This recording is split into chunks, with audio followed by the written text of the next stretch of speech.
At the 100,000 mile mark with my Subaru, it was time to do the timing belt and the pulleys and the water pump. I figured I might as well do the cam seals while I was at it, and then I decided if I'm going to have the cam seals out and the cam sprockets off, I might as well check the valves at the same time. So I figured it'd be easier just to pull the whole thing out where I could work on it.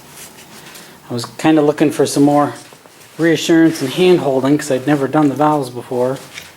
So I figured I'd make a little video while I was at it, since nobody else had one that really showed you what was going on. If you're going to do the valves, in the car even, all you got to do is pull the covers off the sides. And this is what you see inside. You obviously won't be able to see that when you're hanging on tippy toes over the fender trying to reach down in there with a drop light and see what's going on. Okay, the next piece of the puzzle, the real reason I took the engine out was I wanted to check the valve clearance.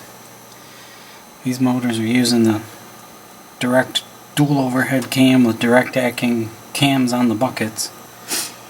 It's a great system because it doesn't need very much maintenance, but the downside is that changing them and adjusting them is kind of a pain. You know how the cams work. The lumpy part goes around, and when the lump hits, it pushes on the bucket, pushes on the valve directly. With these, the buckets themselves are measured.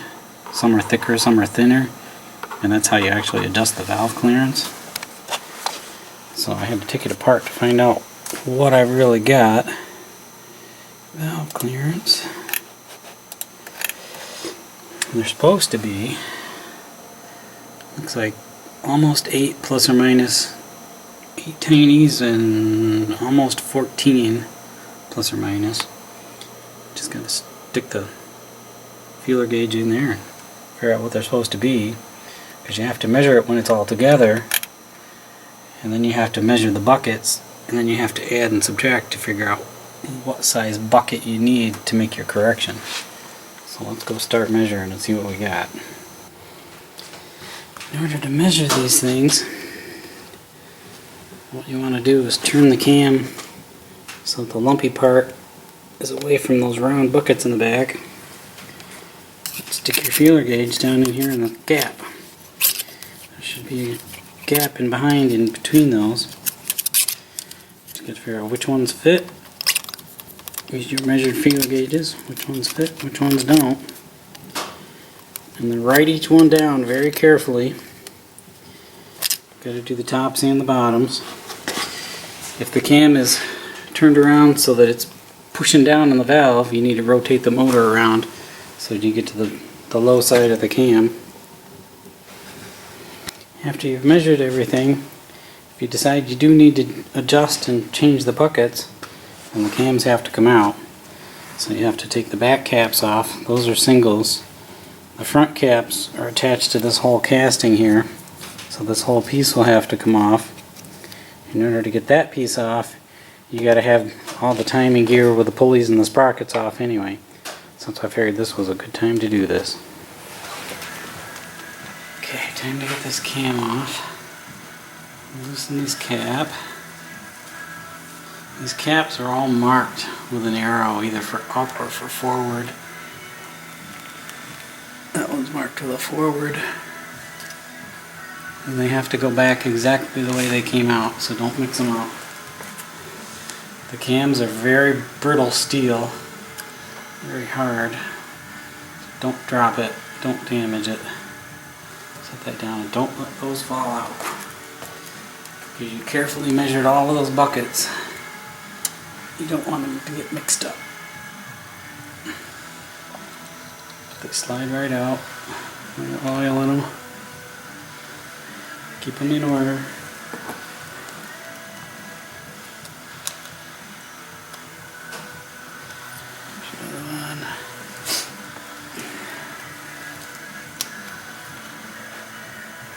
This is the tight one that we definitely need to change. If we're lucky and they come out the right size, you might be able to use one from one of the other positions in where you need, but you never know until you measure them. Otherwise they're kind of expensive. I think they're about 20 bucks a piece. Cleaned up one of these buckets. I was curious if they're marked.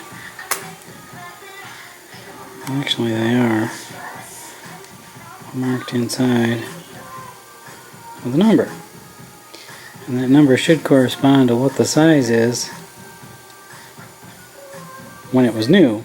No guarantee that's exactly what it is now, so I'm going to measure it anyway just to find out. For my 492 bucket, my repeatable measurement was 0.1935 inches.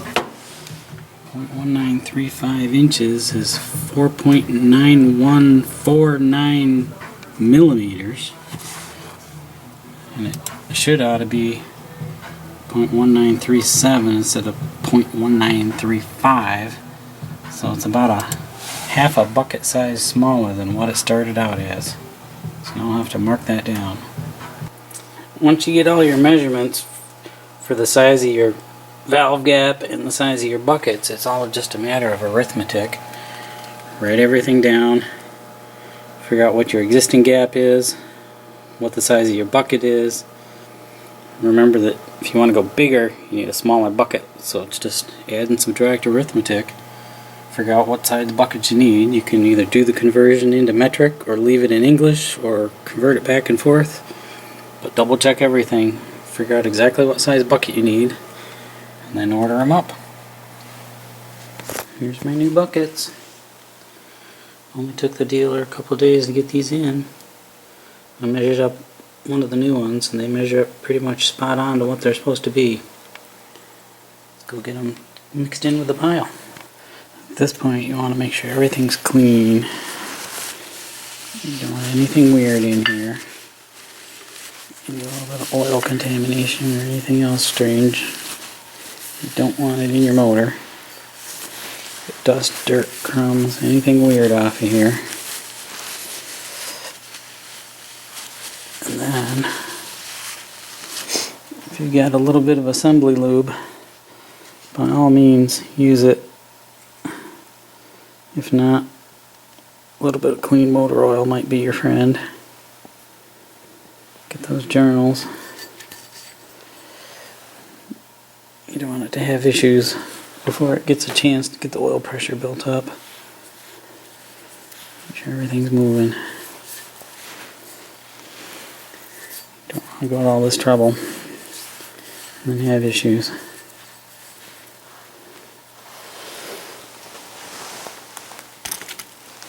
Alright, same with the buckets. I got my buckets all aligned.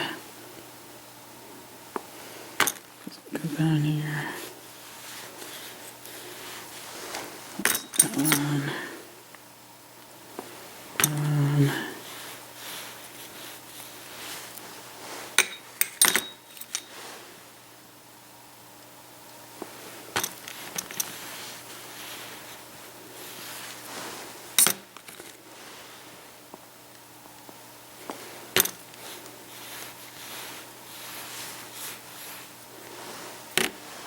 Okay, and we got a cap right here.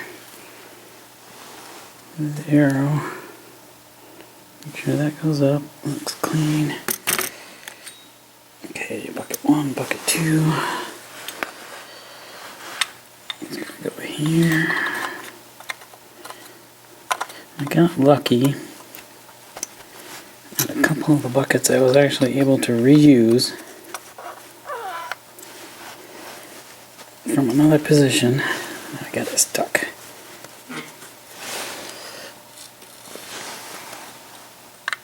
Because these new buckets were 20 bucks a piece. They're certainly not cheap. Make sure you get them in the right spot. I gotta get that out of there. The buckets are all in place. Seem to be staying in there nicely.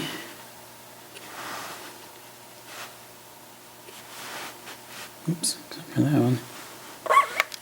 Get in there and stay in there. Grab the cam. Cam has to go right here.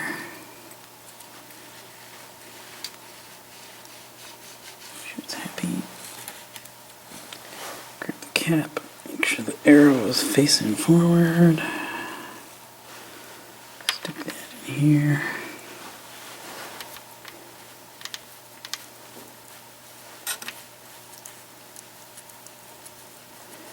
And we'll make sure that doesn't fall out.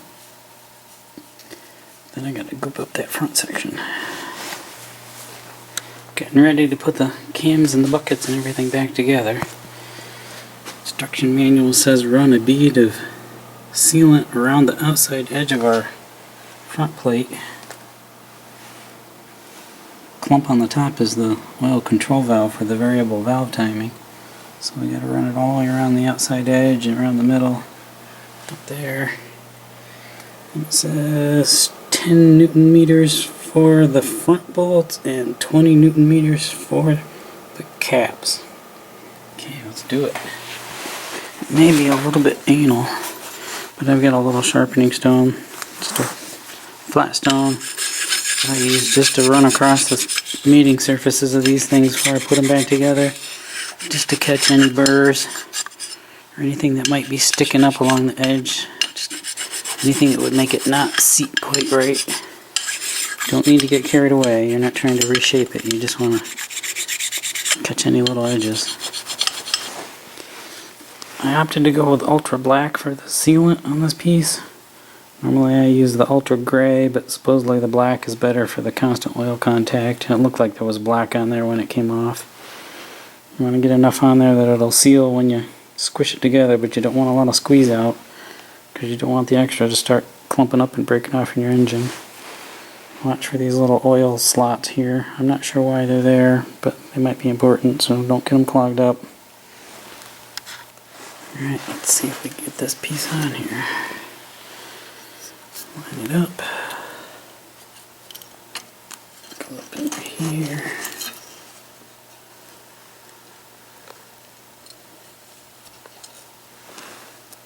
Set that in there nicely. Got a handful of bolts.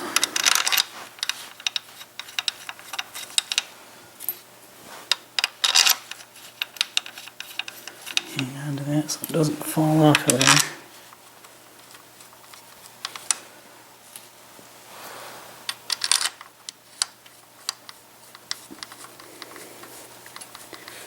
And then we got 4 more for the outside.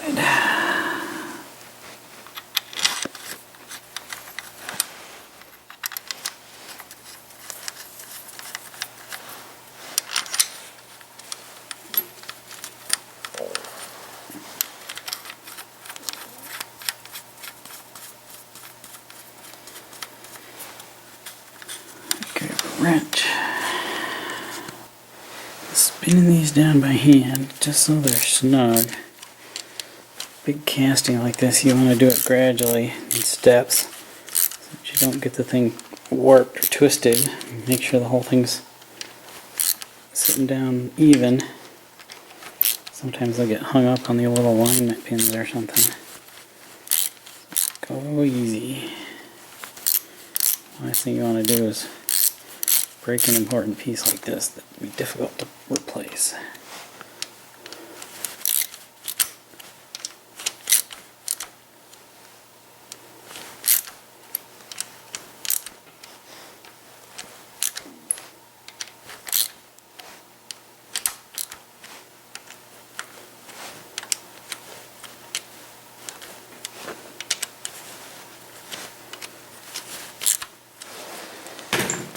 Now you can grab a torque wrench. Torque wrench said 20 Newton meters. It's not a whole lot. 20 Newton meters for the caps and 10 for the fronts.